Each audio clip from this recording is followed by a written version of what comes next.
여러분 이 찬양 아시죠? 오직 주의 사랑에 매여 내 영 기뻐 노래합니다.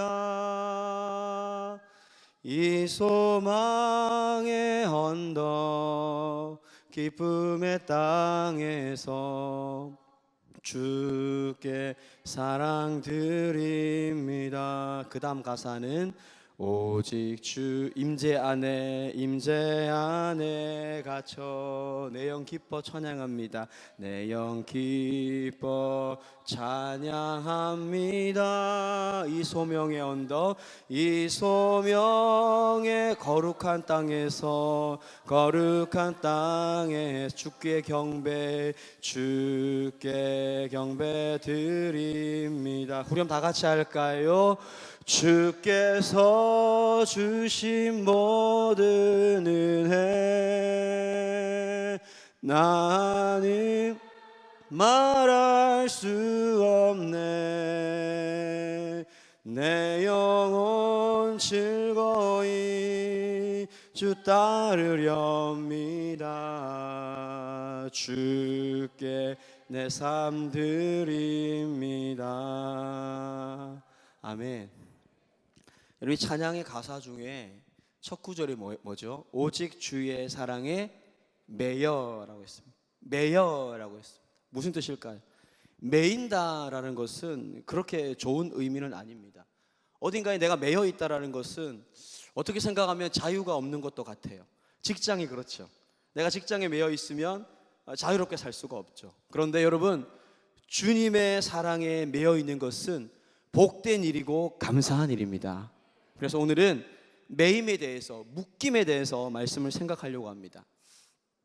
개추할망이라는 영화가 있습니다. 여러분 혹시 보셨어요? 할망이 뭐냐면 경북 지역하고 제주도의 방언입니다. 할머니를 일으켜서 할망이라고 합니다. 개춘할망이라는 영화가 있는데 이 영화에서는 할머니 역으로 윤여정 씨가 나와요. 여러분 아시죠? 윤여정 씨가 나오고 손녀 역할을 맡은 배우가 김고은이에요. 그런데 이 손녀가 진짜 손녀가 아니에요. 가짜 손녀예요. 자, 이 할머니가 손녀를 바라보면서, 제주도가 배경이에요. 푸른 바다를 바라보면서 할머니가 손녀에게 이런 말을 합니다. 둘이 가지런히 앉아서 바다를 바라보면서 할머니가 손녀에게 이런 말을 합니다. 세상이 아무리 살기가 어렵고 힘들어도 진정한 내 편 하나만 있으면 사라지는 것이 인생이라. 내가 네 편 되어 줄 테니 네 하고 싶은 대로 살라. 살라 그랬어. 진짜 그 대사가 그래. 살라 그랬어요. 할머니는 이 손녀가 어릴 때 시내를 나갔다가 잃어버렸어요. 13년 동안 못 찾았는데 13년 만에 이 손녀가 자기가 내 할머니 손녀입니다라고 찾아온 거예요. 처음에는 잃어버렸던 진짜 손녀가 돌아왔다고 생각했지만 나중에 알고 보니까 그 손녀가 진짜가 아니라 가짜였다. 그런데도 할머니는 그 사실을 알면서도 그 아이를 격려하면서 이런 말을 합니다. 세상 살기가 아무리 힘들고 어려워도 진정한 내 편 하나만 있으면 살 수가 있는 것이 인생이라. 내가 네 편 되어줄 테니 네가 하고 싶은 것을 마음껏 하면서 살라라고 격려했던 겁니다. 여러분에게는 세상이 흔들려도 절대로 떠나지 않고 배신하지 않는 진정한 내 편이 있습니까? 아멘이 작잖아요. 봐요. 진정한 내 편이 있습니까? 일부러 크게 하시는 것 같아요. 여러분에게 그런 내 편이 있기를 축복합니다. 하나님이 내 편이 되어주시고 하나님이 나와 함께 하시면 세상 살기가 아무리 어렵고 힘들어도 살아갈 수가 있는 거예요. 넉넉히 승리할 수가 있는 것입니다. 여러분, 하나님이 내 편이 되어주시는 것이 무엇인지 아세요? 그게 뭐냐면 하나님께 매이는 거예요. 하나님께 묶이는 거예요. 하나님께 매이고 묶일 때 하나님이 내 편이 되어주시는 것입니다. 개춘할망은요, 이 여학생이 진짜 손녀인 줄로만 알았습니다. 그러다가 영화 중반부에는 가짜라는 걸 알게 돼요. 그런데 그 충격을 하나도 내색하지 않아요. 할머니는 내색하지 않습니다. 오히려 이렇게 말합니다. 가짜인 걸 알면서도 내가 네 편이 되어줄 테니 걱정하지 말고 마음껏 살라고 격려했던 거예요. 왜 그럴까요? 오늘 주제와 연관이 있습니다. 이미 할머니와 그 가짜 손녀는 가족이라는 이름으로 묶여 있었기 때문이에요. 잃었던 손녀를 찾았다고 생각했기 때문에 너무 사랑하고 정을 쏟은 거죠. 그래서 가짜라는 것을 알게 되었어도 묻긴 무엇 때문에? 정 때문에, 사랑 때문에 더욱 잘해주게 되었던 겁니다. 여러분, 영화 마지막에는 이런 장면이 나와요. 할머니에게 치매가 찾아옵니다. 할머니에게 치매가 찾아요. 그런데 이 가짜 손녀가요, 진짜 할머니를 모시는 것처럼 얼마나 사랑과 정성으로 할머니의 마지막을 지키는지 몰라요. 아마 이 진짜 손녀도 이 할머니를 모시는 것이 쉽지 않을 만큼 그렇게 사랑으로 모시는 모습이 영화 마지막 부분에 나옵니다. 진짜 가족은 아니었지만 그 둘은 이미 무엇으로 묶여 있다? 사랑으로 묶여 있었기 때문에. 직장인 중에는 이 사표를 주머니에 넣고 다니는 사람들이 있다고 합니다. 맞습니까? 아닌가요? 왜 그럴까요? 옛날 어떤 개그 프로 중에서 이런 유행어가 있었죠. 외국인 근로자가 하는 말처럼 사장님 나빠요. 이런 말이 있죠. 사장님 나빠요라는 말이 있죠. 사장님이 너무 힘들게 하니까, 회사 사장이 너무 힘들게 하니까, 상관이 너무 힘들게 하니까 힘들면 사표를 내고 회사를 그만두고 싶어서, 회사를 나오고 싶어서 그런 거예요. 하루에도 몇 번씩 그런 충동이 생길 정도로 어렵게 회사를 다니는 사람들이 그 사표를 내지 못하는 이유가 무엇인지 아시죠? 뭐 때문에 그러죠? 아내 때문에, 자녀 때문에, 가족들과 하나로 묶여있기 때문에, 나 혼자가 아니기 때문에, 가족 때문에 차마 그만두지 못하고 참고 또 참고 회사를 계속해서 다니는 것입니다. 모르겠어요. 우리 청년들에게는 이 정서가 같을지 모르겠습니다. 이것이 묶여있는 거예요. 이것이 매이는 겁니다. 그렇다면 사람들이 무엇인가에 묶여있고 매여있는 것이 불행한 겁니까? 힘든 거예요? 아닙니다. 여러분, 오히려 가족이라는 그 묶임 때문에, 사랑이라는 그 묶임 때문에 우리는 힘을 내서 살아갈 수가 있는 거예요. 중요한 것은 누구에게 묶여있느냐, 무엇에 묶여있느냐가 중요해요. 여러분, 조폭들에게 묶여있으면 됩니까? 안 되는 거잖아요. 제약에 묶여있으면 됩니까? 우리 인생이 비참해지는 거예요. 세상에 묶여있으면, 욕심에 묶여있으면 인생이 힘들어지는 것입니다. 여러분, 하나님의 사랑에 매여있고, 하나님의 사랑에 묶여있고, 하나님의 은혜에 묶여있기를 주의 이름으로 축원합니다. 오늘 설교 말씀의 제목은 같이 한번 읽어봅시다. 시작. 보복을 넘어서 묶임. 저는 처음에 제목을 보고 왜 이렇게 어려워? 제목이 왜 이렇게 어렵습니까?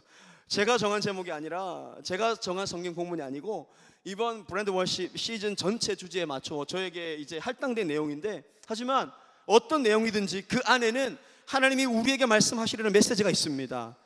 그래서 오늘 우리는 이 말씀을 통해서 은혜 받기 원합니다. 특별히 오늘 우리는 삼손의 죽음과 비교해서 예수님의 죽음을 생각하면서 은혜 받기 원합니다. 삼손의 죽음은 단순히 자신의 보복을 위한 죽음이었지만, 예수님의 죽음은 보복을 넘어서 수많은 사람들을 살리기 위한 죽음이었고 묶임이었어요. 오늘 우리는 이런 내용들을 성경 본문을 중심으로 생각하고 보복을 넘어서 묶임이라는 제목으로 은혜 받기를 원합니다. 처음으로 생각할 것은 저를 따라합니다. 자기밖에 모르는 인생. 한 번 더, 자기밖에 모르는 인생. 여러분, 인생이 어떤 인생이 있냐면 자기밖에 모르는 인생이 있어요. 아주 이기적인 사람, 철저하게 자기 중심적인 사람. 그러면 안 되지만 너무 힘들어서 스스로 생을 마감하는 사람들이 있습니다. 오늘 아침에 인터넷 뉴스를 보니까 성북구에, 서울 성북구 가깝죠?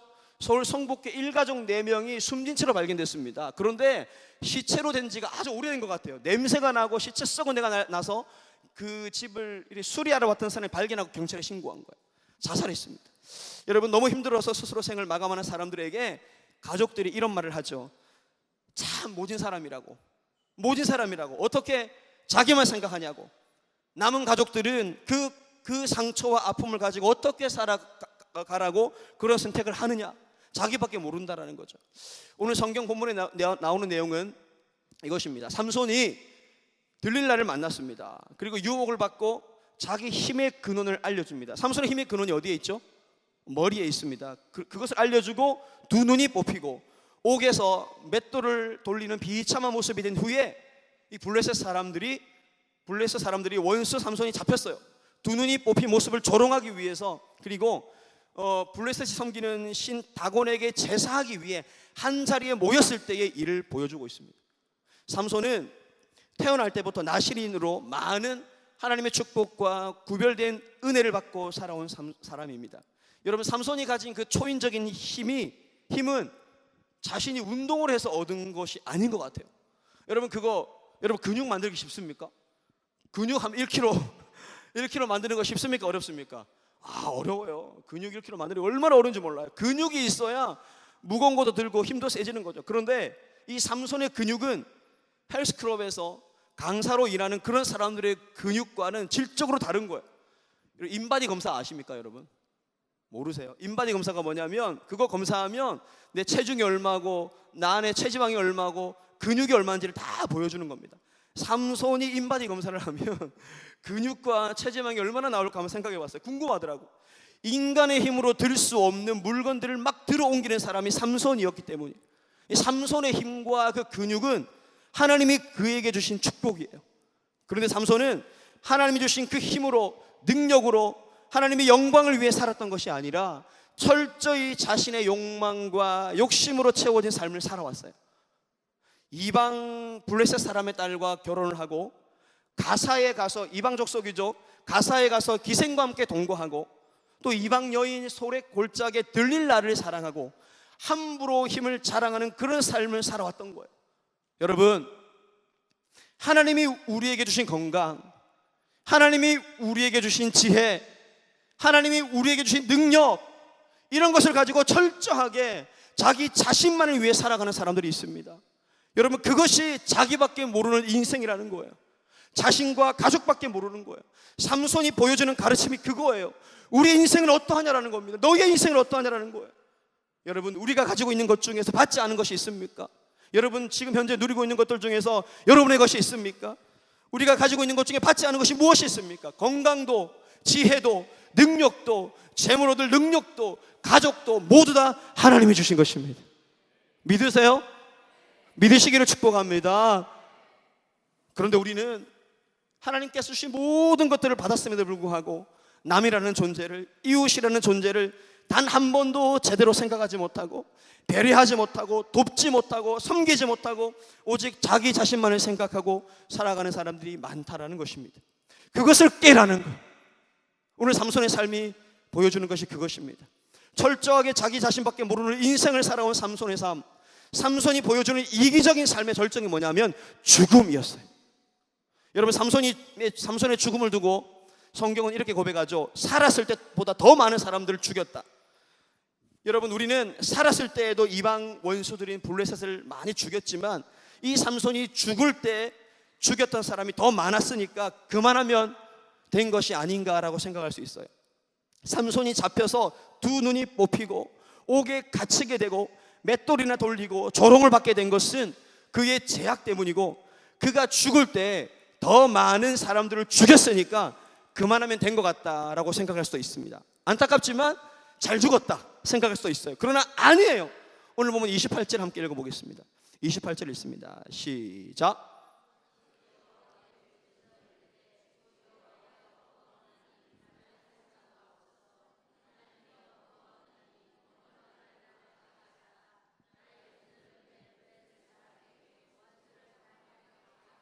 자, 본문을 잘 보십시오. 하나님께 뭐라고 기도하죠? 나를 생각하옵소서. 그리고 나의 이번만 나를 강하게 하사. 그 다음 뭐라고 되어 있죠? 나의 두 눈을 뺀 무엇을 갚게?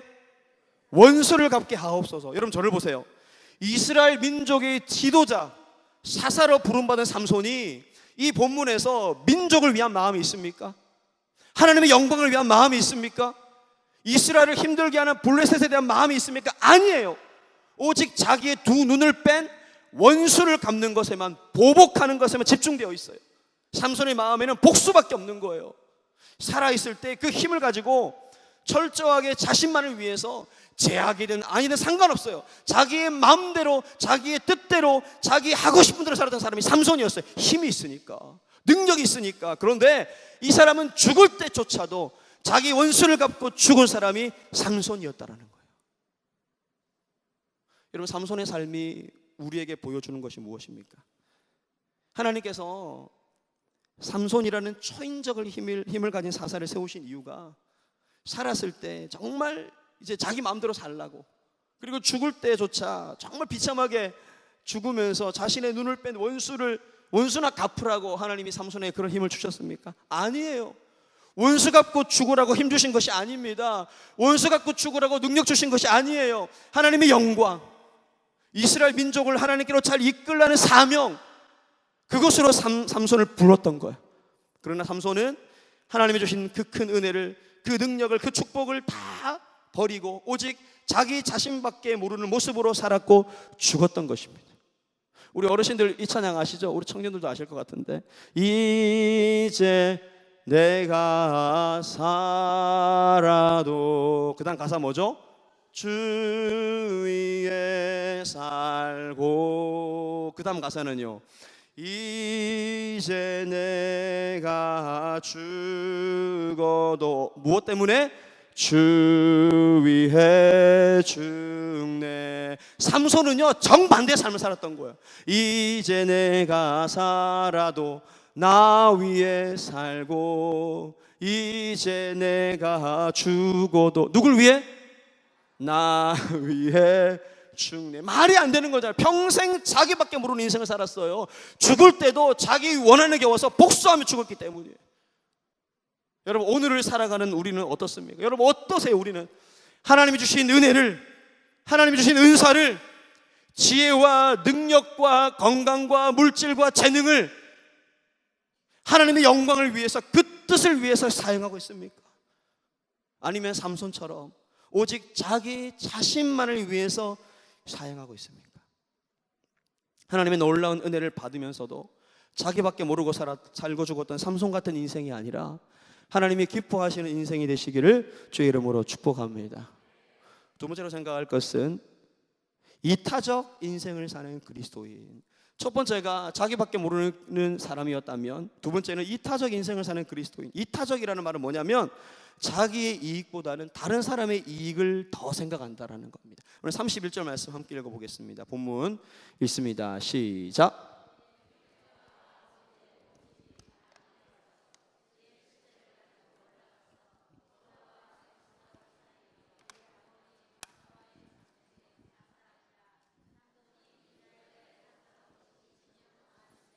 아멘. 자, 여러분, 삼손이 죽고 난 이후에 그의 장례는 누가 했죠? 오늘 금방 읽었던 본문에 뭐라고 되어 있습니까? 삼손의 형제와 아버지의 온 집이 해주었다. 삼손의 마지막 장례를 그의 가족과 친척들이 했다라는 말입니다. 남이라면 이렇게 하겠습니까? 가족이니까, 서로 묶여 있으니까 장례를 치러 주었다라는 말이죠. 삼손은 평생 자기 자신밖에 몰랐지만, 자기 중심적으로 이기적으로 살았지만, 그의 마지막은 결국 가족들이 장례를 치러주는 것으로 끝이 났습니다. 자신밖에 몰랐던 삼손의 죽음을 보고 그의 마지막 장례를 형제와 가족들이 해주는 모습을 보면서 그래도 묶여있는 가족밖에 없다는 생각을 했어요. 로마서 4장 25절에 보면 이런 말씀이 있습니다. 제가 읽습니다. 예수는 우리가 범죄한 것 때문에 내어줌이 되고 또한 우리를 의롭다 하시기 위하여 살아나셨느니라. 삼손의 그 비참한 최후를 우리는 알고 있습니다. 그렇게 삼손의 비참한 최후를 알고 그의 인생을 생각해 보면 삼손은 그렇게 헛되게 살려고 그 많은 은사를 받은 거예요. 안타까운 거죠. 아니, 받은 은사를 낭비하고 허비한 것입니다. 그는 죽고 죽이는데 자신의 인생을 소모했어요. 그런데 삼손과는 다른 죽음이 있습니다. 예수의 죽음이. 예수님의 죽음은, 예수는 인간이 범죄하였기 때문에 그 인간의 죄를 대신 속죄하기 위해 내어줌이 되셨고, 그리고 죄인이었던 인간을 의롭다 하시기 위해서 죽음을 이기고 다시 살아나신 것입니다. 예수님은요, 자기 자신이 아니라 남을 위한 인생, 이타적인 삶을 사셨고 죽으셨던 거예요. 그리고 다시 부활하셨던 것입니다. 여러분, 진실한 그리스도인은 자기 자신밖에 모르는 것이 아니라 남을 위한 이타적인 삶을 살아가게 되어 있는 겁니다. 이것이 바로 보복을 넘어선 묶임이라는 거예요. 삼손처럼 원수 갚고 나 자신만을 위한 삶과 죽음이 아니라 예수님은 십자가의 죽음으로 죄로 죽어가는 많은 사람들을 하나로 묶어서 구원받게 하려고 죽으셨던 거예요. 그렇게 예수님을 진정으로 알고 믿는 사람은, 진실한 그리스도인은 자기밖에 모르는 인생이 아니라 이타적 인생을 살아가게 되는 것입니다.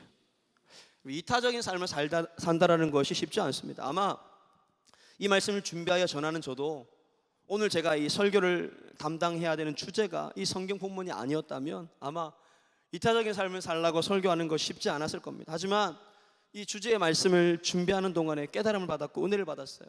이타적인 삶을 사는 것이 진실한 그리스도인의 모습이다. 그렇게 살아가는 것이 바르게 믿는 모습이기 때문이라는 것입니다. 예수님은 십자가의 죽음과 부활로 우리를 하나로 묶으셨어요. 여러분 그 찬양 아세요? 옛날 찬양인데 우리는 사랑의 띠로 하나가 되었습니다. 할렐루야. 우리는 사랑의 띠로 하나가 되었습니다. 예수님은 십자가의 죽음과 부활로 우리를 하나로 묶으셨어요. 예수님이 묶어주신 거, 너희는 하나라고, 너희는 하나가 되었다라고 묶어주신 거예요. 절대로 끊어질 수 없다고 묶으셨던 것입니다. 로마서 8장 38절과 39절에 보면 이런 말씀이 있습니다. 제가 읽어드리겠습니다. 내가 확신하노니 사망이나 생명이나 천사들이나 권세자들이나 현재일이나 장래일이나 능력이나 높음이나 깊음이나 다른 어떤 피조물이라도 우리를 우리 주 그리스도 예수 안에 있는 하나님의 사랑에서 끊을 수 없으리라. 할렐루야. 하나님의 사랑에서 끊을 수 없다라는 말이 뭐죠? 묶여 있다라는 거예요. 절대로 끊을 수 없는 그 무엇으로 묶여 있기 때문에 끊을 수 없다. 그럼 그것이 무엇이죠? 사랑입니다. 사랑. 예수 믿는 사람은 사랑의 끈으로 하나로 묶여 있기 때문에 이타적인 삶을 살아가게 되는 것입니다. 선교사로 평생을 헌신하는 사람도, 복음을 전하다가 순교를 하는 사람도, 평생을 어려운 곳에 가서 섬기고 봉사를 하며 살아가는 사람도, 교회 여러 곳에서 이름 없이 섬기고 봉사하는 이유는 하나로 묶여있기 때문에 이타적인 삶을 살아가는 것입니다. 내가 나 자신밖에 모른다면 나는 삼손 같은 사람일 수 있습니다. 그러나 진실한 그리스도인은 이타적인 삶을 살아가게 된다는 것을 기억하시기를 바랍니다. 마지막으로 생각할 것은 보복을 넘어선 묶임, 오늘 말씀의 제목이죠. 삼손은요, 인생 마지막에 자기의 두 눈을 뺀 원수를 갚고 죽었어요. 여러분 한번 생각해 보세요. 삼손이 최후의 순간 했던 기도가 뭐죠? 우리 본문 읽었죠. 한 번만 하나님 내 기도를 들으시고 내 두 눈을 뺀 이 원수들과 함께 죽게 하소서. 이게 삼손의 기도지요. 그런데 여러분, 예수님은 어떤 기도를 하셨죠? 예수님은 십자가에 달려 죽으시면서 아버지여 저 사람들을 용서하여 주옵소서. 여러분 이게 비교가 됩니까? 예수님은요, 아버지여 저 사람들을 용서하여 주십시오. 저들은 자기들이 무슨 일을 하는지 알지 못합니다. 너무 비교가 되는 거예요. 삼손은 두 눈을 뺀 원수를 갚고 죽겠다고 했지만 예수님은 십자가에서 죽어가시면서 자기를 죽이는 사람들을 용서해 달라고 하시면서 죽은 거예요. 어느 것이 더 명예롭고 영광스럽습니까? 예수님의 죽음이에요. 그래서 예수님의 죽음은 보복을 넘어선 묶임이었습니다. 원수를 갚고 죽으신 것이 아니라 십자가에서 죽으시면서도 자기를 죽인 자들을 용서하시고 그 죽음을 넘어선 사랑으로 죄인을 자신과 하나 되게 묶으신 것입니다. 정말 말이 안 되는 질문 몇 가지 하고 싶습니다. 여러분 그 남편이 있었으면 좋겠어요? 없었으면 좋겠어요? 여러분 그 가족들, 정말 말도 잘 안 듣는 그 가족들, 자녀들 없으면 좋겠습니까? 아니면 그래도 있으면 좋겠습니까? 힘들어도 어려워도 가족이 있으니까, 자녀가 있으니까 일하러 가고, 그들이 있으니까 살림을 하게 되고, 그들이 있으니까 음식을 하게 되고, 그들이 있으니까 살게 되는 거예요. 여러분 이런 것이 묶여 있다라는 겁니다. 여러분 제가 여쭤볼게요. 예정교회 다니는 거 힘드십니까? 힘들어도 예정의 한 가족이라는 사랑의 끈으로 하나 되어 묶여 있으니까 이만큼 은혜 받고 살아가는 겁니다. 예수님께 묶여 있으니까 살아갈 수가 있는 거예요. 성경은요, 생명이나 천사들이나 사망이나 그 어떤 것도 예수님의 사랑에서, 그 묶임에서 우리를 끊을 수가 없다라고 말씀하고 있습니다. 그 누구도 그 무엇도 그 사랑에서, 그 묶임에서 우리를 끊을 수도 없겠지만, 만약에 예수님의 사랑에서 우리가 끊어진다면 영원히 끝나는 거예요. 여러분, 그러나 예수님의 사랑으로, 그 이름의 능력으로 묶여서 살아간다면 어떠한 고난과 아픔도 이겨내고 승리할 수가 있는 것입니다. 보복을 넘어서 묶임. 이제 말씀의 결론입니다. 여러분, 한 번밖에 없는 우리의 소중한 인생, 자기밖에 모르는 인생으로 살지 말고 이타적인 인생을 사시기를 축복합니다. 보복을 넘어서 묶임으로 사시기를 축복합니다. 삼손처럼 죽을 때까지 보복하고 자기를 위한 삶을 살다가 끝나는 인생이 아니라 주의 사랑에 매이기를 바라고 주의 은혜에 묶여서 살아가는 성도가 되시기를 주의 이름으로 축원합니다. 제가 읽은 어떤 책에 이런 글이 있더라고요. 중독은 더 심한 중독으로 고칠 수밖에 없다. 여러분, 중독을 어떻게 고친다고요? 중독을 고치는 거는요, 더 심한 중독으로 고칠 수밖에 없대요. 제가 글을 읽으면서 눈이 확 뜨이는 것 같았어요. 중독을 고치기 위해서는 더 심한 중독이 필요하다. 여러분, 중독이 뭐예요? 묶이는 거잖아요. 중독. 여러분, 마약 중독이 뭡니까? 마약에 묶인 거예요. 알코올, 술 중독이 뭡니까? 술에 묶이는 겁니다. 중독은 묶임이에요. 사람을 죽이는 묶임이라는 거예요. 술 중독, 마약 중독, 게임 중독, 제약된 세상 즐거움에 중독되고 묶이면 우리의 삶이 황폐되는 겁니다. 그런데 그런 중독과 묶임을 고치는 방법은 더 심한 중독에 빠지는 겁니다. 어떤 중독에 빠져야 되죠? 영원하신 하나님의 사랑에 중독되는 거예요. 말씀에 중독되시고, 기도에 중독되시고, 봉사와 섬김과 선교에 중독되는 거예요. 그 사랑과 은혜에 중독되고 묶이면 우리는 지금보다 더욱더 복된 삶을 살아갈 수가 있는 겁니다. 옆 사람에게 축복합시다. 하나님의 사랑에 매여서 살아갑시다. 한 번 더 하나님의 은혜에 매여서 살아갑시다.